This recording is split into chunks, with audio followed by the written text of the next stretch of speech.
Descubrir nuestra identidad como Israel ha transformado nuestras vidas por completo. La palabra se ha revelado ante nuestros ojos y hemos podido ver el plan de Adonai para nuestras vidas como nunca antes. Sin duda, esto es obra de nuestro Elohim. Y Él ha utilizado a grandes siervos que con su trabajo, estudio y dedicación han hecho posible la difusión de este mensaje evangelístico como nunca antes. No obstante, el riesgo de una gran apostasía se levanta cada vez con más fuerzas dentro de las raíces hebreas, puesto que se levantan ideas ajenas a las escrituras. O se adoptan prácticas motivadas por intereses personales que nos desvían de las enseñanzas bíblicas que nuestro Elohim nos entregó. Todos tenemos una responsabilidad, puesto que en la medida en que la oscuridad crece, nosotros debemos reflejar la luz de Yeshua con mayor intensidad. El Ruach HaKodesh ha puesto en los corazones de hermanos y hermanas de distintos países y en diferentes congregaciones la necesidad de levantar una voz de alerta al pueblo de Elohim. Te invito a que escuches estos mensajes y levantes una voz de atalaya frente a la apostasía que se está levantando. Tú puedes marcar la diferencia.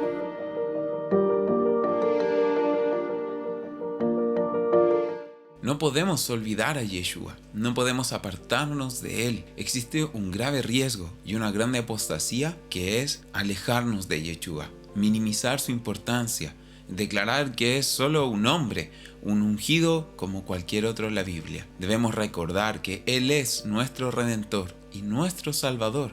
Si no hubiese sido por Él, no tendríamos ninguna posibilidad de ser parte del reino. Y Él es Elohim hecho carne. Él es el cumplimiento de todas las profecías y todos los mensajes que la Escritura tiene para nuestra vida. Pablo, en su carta a Colosenses, nos dice lo siguiente: el cual, hablando de Elohim, nos ha librado de la potestad de las tinieblas y trasladado al reino de su amado Hijo, en quien tenemos redención por su sangre, el perdón de pecados. Él es, nuestro Mesías, la imagen del Elohim invisible, el primogénito de toda creación. Aquí está claro, Yeshua es Elohim y es muy importante que nosotros le reconozcamos su autoridad. Y mira lo que dice además Pablo en esta carta un poquito más adelante: y a vosotros también, que erais en otro tiempo extraños y enemigos en vuestra mente, haciendo malas obras, ahora os ha reconciliado en su cuerpo de carne por medio de la muerte, para presentaros santos y sin mancha e irreprensibles delante de Él, si en verdad permanecéis fundados y firmes en la fe y sin moveros de la esperanza del Evangelio. Nosotros ya escuchamos la palabra del Evangelio. No podemos apartarnos ahora de nuestro Mesías Redentor, que es Yeshua. No juzguéis o juzgad con justo juicio. ¿Acaso nuestro don Yeshua se estaba contradiciendo? Claramente no. Es impactante que dentro de raíces hebreas se confundan estos dos términos y que muchos apelen al primero para justificar sus enseñanzas o su conducta. Muchos líderes religiosos no permiten ser corregidos, ni mucho menos que se emita un juicio hacia ellos, no faltando quienes se molestan grandemente al verse confrontados. Y esto es debido a que afectan sus intereses tanto económicos como de popularidad. Pero ¿qué es lo que realmente nuestro Adón Yeshua nos enseña con respecto al juzgar? Mateo 7:1-3. No juzguéis para que no seáis juzgados, porque con el juicio que juzgáis y con la medida con que medís, os serás medido. ¿Por qué miras la paja en el ojo de tu hermano y no echas a ver la viga que está en tu propio ojo? Muchas personas citan estas dos palabras nada más, como si nuestro Mesías hubiese proscrito todo juicio. Sigamos leyendo. Mateo 7, versículo 4 y 5. ¿O cómo dirás a tu hermano, déjame sacar la paja de tu ojo y he aquí la viga en el ojo tuyo? Hipócrita, saca primero la viga de tu propio ojo y entonces verás bien para sacar la paja en el ojo de tu hermano. Bajo este contexto, Yeshua nos alienta primeramente a que antes de emitir algún juicio contra un hermano, nos veamos primeramente frente a un espejo, es decir, frente a la Torá, y arreglemos lo que sea necesario de nuestra vida para que nuestro caminar ante el Eterno primeramente y posteriormente ante nuestros hermanos sea un caminar recto, un caminar justo. Juan 7:24. No juzguéis según las apariencias, sino juzgad con justo juicio. ¿Y qué es justicia exactamente? Romanos 7:12. De manera que la ley a la verdad es santa y el mandamiento es santo, justo y bueno. Podemos definir que juzgar con justo juicio es siempre basado en las ordenanzas y estatutos del Eterno. Esto debería de ser muy claro para los líderes de raíces hebreas. Y de igual manera debería de ser de su conocimiento que los mismos apóstoles permitieron que se les corrigiera. El ego, la vanidad y los intereses económicos son el cáncer de toda congregación. La Biblia enseña que existen dos tipos de justicias válidas ante Elohim.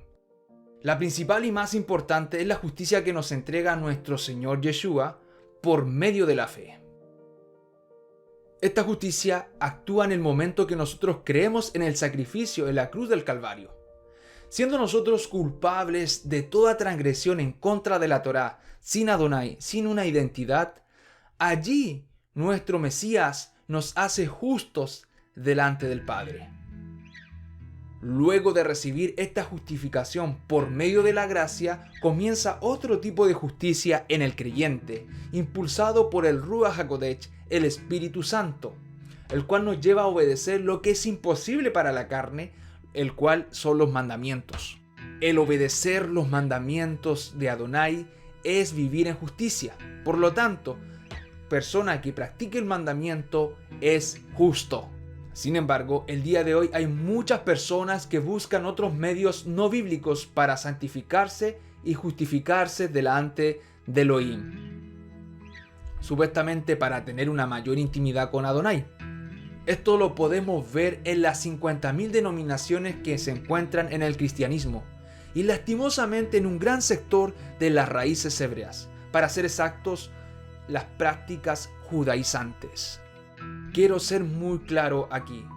Aquellos que están en prácticas judaizantes para ser justos delante de Adonai pierden su tiempo, porque Adonai no recibe tales prácticas. Este tipo de justicia, según las escrituras, son como trapos inmundos delante de Adonai.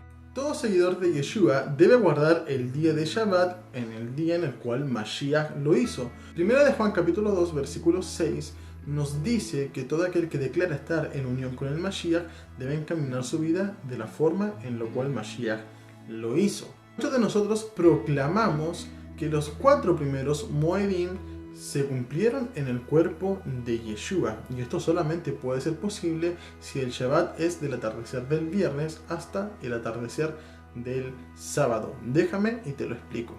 Yeshua murió un día miércoles. Dentro del calendario hebreo, este sería el día 14 de Aviv, cumpliéndose así en su cuerpo el Pesaj. Ese mismo día miércoles, al atardecer, sería sepultado, cuando comenzaba el día 15 de Aviv, el primer día de la fiesta de los panes sin levadura, cumpliéndose esta misma en su cuerpo. Y hasta ahí estamos todos de acuerdo. Levítico 23:15 nos dice: desde el día después de Shabbat, esto es, desde el día que traigan el manojo para mecerlo, contarán 7 semanas completas, lo cual es la cuenta para Shavuot. Pero centrémonos en Bikurim.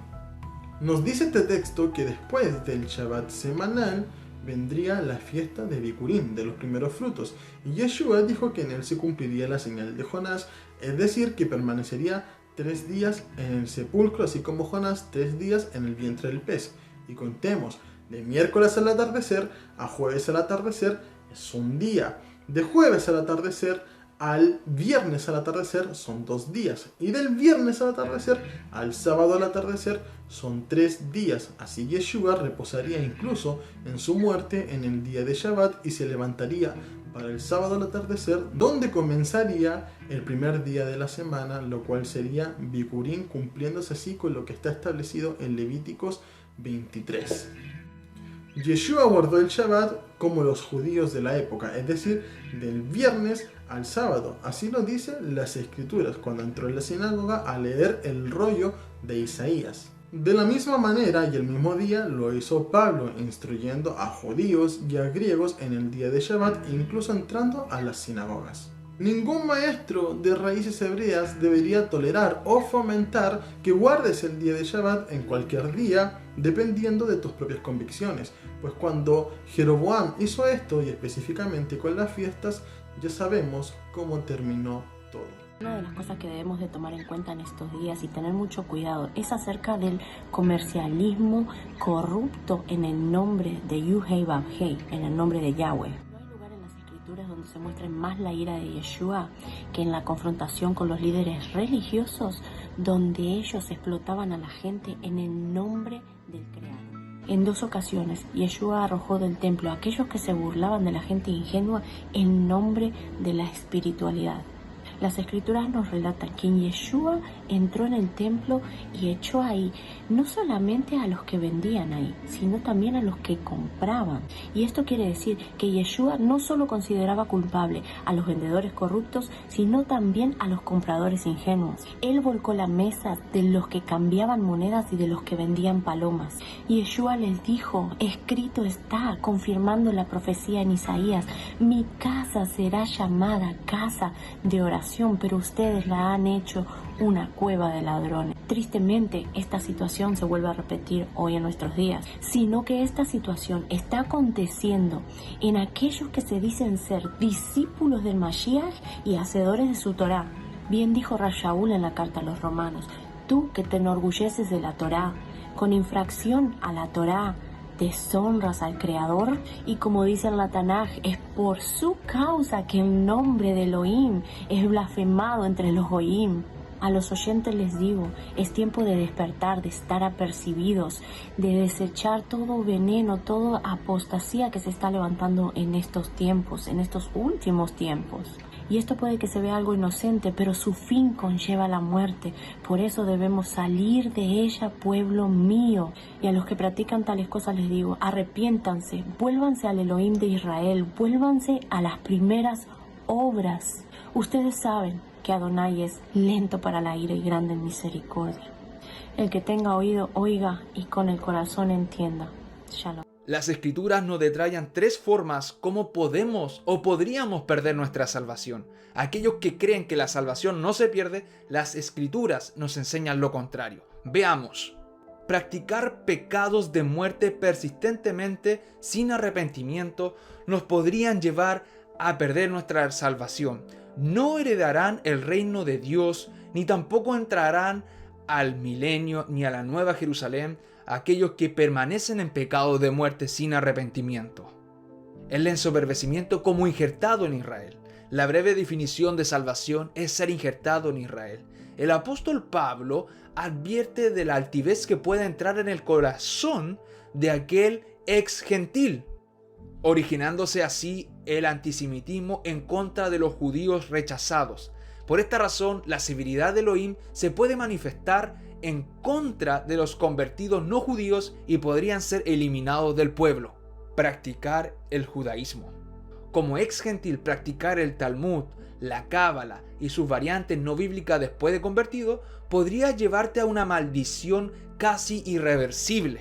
El punto más crítico de practicar y enseñar el judaísmo es ser cortado del pueblo de Israel y ser borrado del libro de la vida. Usted se preguntará, ¿por qué sucede esto? Por reemplazar el método bíblico salvífico por uno que no es. Reemplazar a Yeshua por rabinos y maestros del Talmud. ¿En qué momento olvidamos cómo nuestro Adón Yeshua nos enseñó a guardar un día Kadosh? ¿Acaso ya olvidamos lo que Él hizo? ¿Cómo Él caminó para llegar a esto? ¿En qué momento olvidamos que en Éxodo 16:23 nos dice que el Shabbat es consagrado a Yud-Het Vav-Hei, es decir, plenamente dedicado a Él? ¿Y en qué momento cambiamos a esto? ¿En qué momento nuestro Adón Yeshua se sirvió de lugares ostentosos, con lujo? Muy por el contrario, Él siempre nos enseñó a caminar con humildad. ¿En qué momento convertimos un día Kadosh en esto? ¿En qué momento olvidamos cómo en el libro de Juan nos narra cómo Yeshua expulsó a los comerciantes, invadido por un celo Kadosh de ver ese día santo, ese lugar santo profanado por el comercio? 10, 8 y 9 nos dice claramente que lo que nosotros recibimos de gracia, debemos de darlo de gracia. Mateo 10, 9, no os proveeráis de oro, ni plata, ni cobre en vuestros cintos. Esto se volvió una costumbre, poner en los videos, subidos a cualquier plataforma, nuestro número de cuenta o la cuenta de PayPal, cuando la palabra es clara. Lo que de gracia recibiste, darlo de gracia.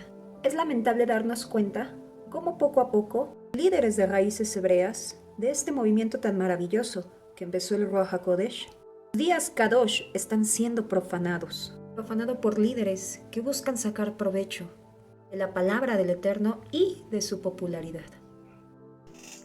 Shalom a todos.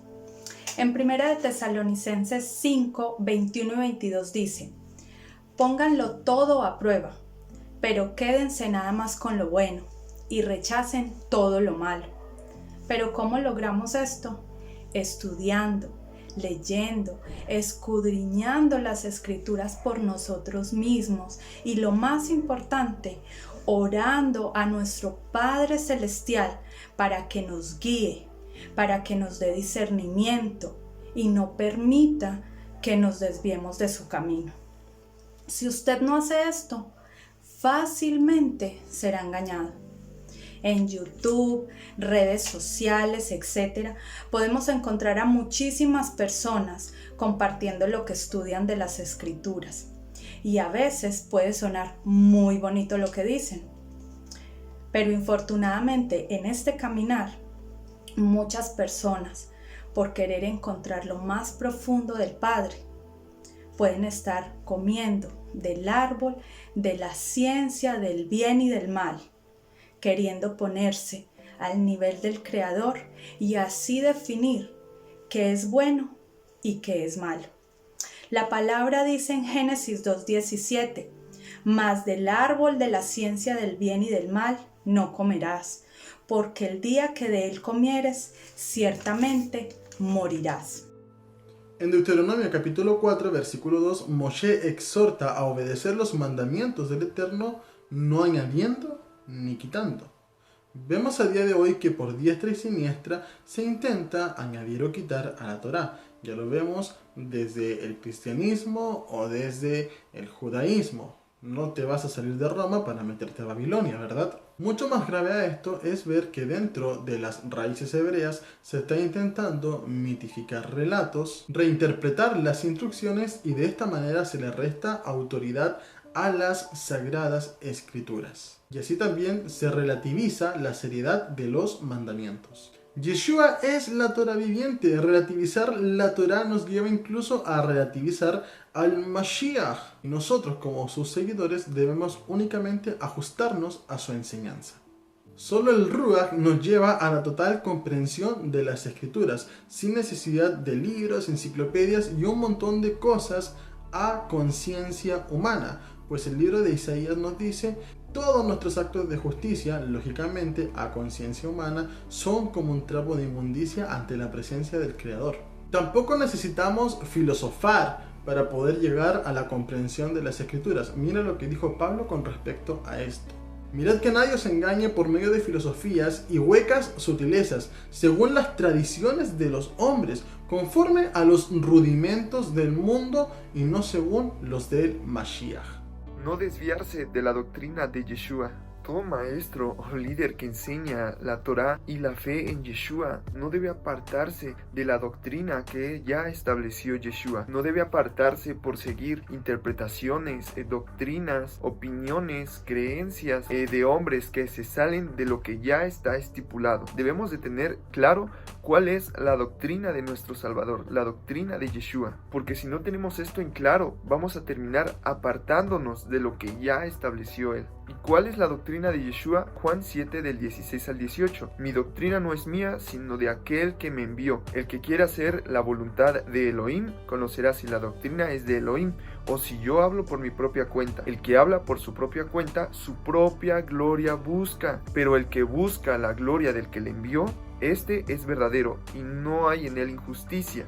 Yeshua reiteró que su doctrina no es de él, que él no vino a enseñar una nueva doctrina, sino más bien seguir llevando la misma doctrina que ya fue estipulada por el Padre, aquel que le envió. Por lo tanto, debemos de saber cuál es la doctrina del que le envió. Proverbios 4:2 dice: porque doctrina buena os doy, no abandonen mi Torá. Lo que se aleje de la Torá, que vendría siendo la doctrina de Yeshua, ya no proviene del Padre, sino de los hombres que buscan su propia gloria, como lo expresó Yeshua. Yo no puedo basarme en libros extrabíblicos o libros creados por hombres para determinar una doctrina, para cambiar el día de Shabbat, para excluir leyes, mandamientos, para imponer una interpretación. Vemos que la escritura no se interpreta, sino más bien se entiende. Segunda de Juan capítulo 1 versículo 9 dice: todo aquel que se desvía y no permanece en la enseñanza de Mashiach no tiene a Elohim.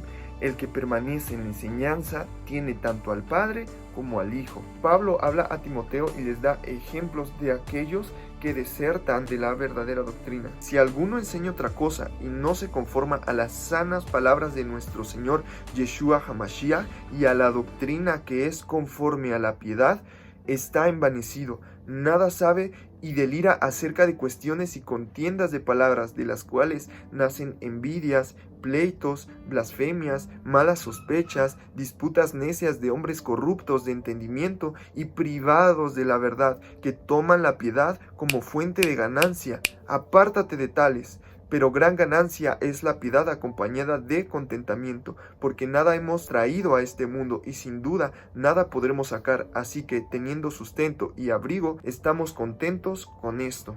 Así que tengamos cuidado con este tipo de maestros que utilizan la piedad como fuente de ganancia y pongamos a Yeshua como nuestro maestro. En 2 de Timoteo 4:3 dice: porque llegará el día que la gente no querrá escuchar la buena enseñanza, al contrario, querrá oír enseñanzas diferentes. Por eso buscarán maestros que le digan lo que quieren oír. La gente no escuchará la verdadera enseñanza, sino que prestará atención a toda clase de cuentos. Respóndase cada uno lo siguiente: ¿usted qué quiere? ¿Agradarle al Padre Celestial obedeciendo su instrucción? ¿O seguir personas que fomenten su pecado, diciéndole que lo único importante es el amor? Tengamos en cuenta que el concepto de amar para cada persona es distinto. Por eso el Eterno nos dejó claro en su palabra, en su escritura, cuál es su concepto de amor y cómo debemos amar. Salmos 19, del 7 al 9 dice: la ley de Elohim es perfecta y nos da nueva vida. Sus mandatos son dignos de confianza, pues dan sabiduría a los jóvenes. Las normas de Elohim son rectas y alegran el corazón. Sus mandamientos son puros y nos dan sabiduría. La palabra de Elohim es limpia y siempre se mantiene firme. Sus decisiones son al mismo tiempo verdaderas y justas. No debemos olvidar nunca, hermanos y hermanas, y por ningún motivo, que las Sagradas Escrituras son las instrucciones en justicia de Yud-Hei Vav-Hei, de nuestro amado Padre Celestial, de nuestro Creador, de nuestro Hacedor, las cuales nos han ayudado a ser transformados en mejores personas. Recordemos la vida que teníamos antes de conocer la Torá y preguntémonos si esa vida era agradable a nuestro Padre Eterno. Que el Eterno los bendiga y los guarde. Shalom. Tal como lo dijo Yeshua, debemos de tener mucho cuidado con la levadura de los fariseos y de los saduceos. Hoy prima mucho de eso dentro del pueblo del Eterno, incluso dejando mandamientos por tradiciones. La mayoría de nosotros venimos de un trasfondo lleno de tradiciones de las cuales no conocíamos sus orígenes y lleno también de mandamientos de hombre. ¿Recuerdas qué fue lo que te hizo hacer teshuvá y regresar a la Torá del Eterno? ¿Qué acaso no fue la sencillez del mandamiento? ¿No fue también la contundencia de su verdad? ¿No recuerdas cómo te llenabas de gozo al poder entonces comprender y confirmar las enseñanzas de Yeshua y sus discípulos en el Brit Hadashah? ¿Qué está fascinando ahora a la casa de Israel? Que ponemos los ojos en los hombres, en las prácticas y tradiciones, en lo místico, y ya no se diga en el querer ser más popular o reconocido. Ya lo preguntó antes Saulo a los Gálatas. Recuerda que ya lidiábamos antes con todo esto y que hasta estábamos cansados, incluso asqueados, y que en lo profundo de nuestro corazón sabíamos que algo no estaba bien. Yeshua nos lo advirtió. También nos dijo que en los postreros días los falsos maestros engañarían incluso a los escogidos. Nos quieren dispersar como abejas que no tienen pastor. ¿Acaso te das cuenta tal vez que te están fascinando? Amado, recuerda, sus mandamientos no son gravosos. Sé sensible al Ruach que te guiará toda verdad. Escucha la voz de Yeshua, tu pastor.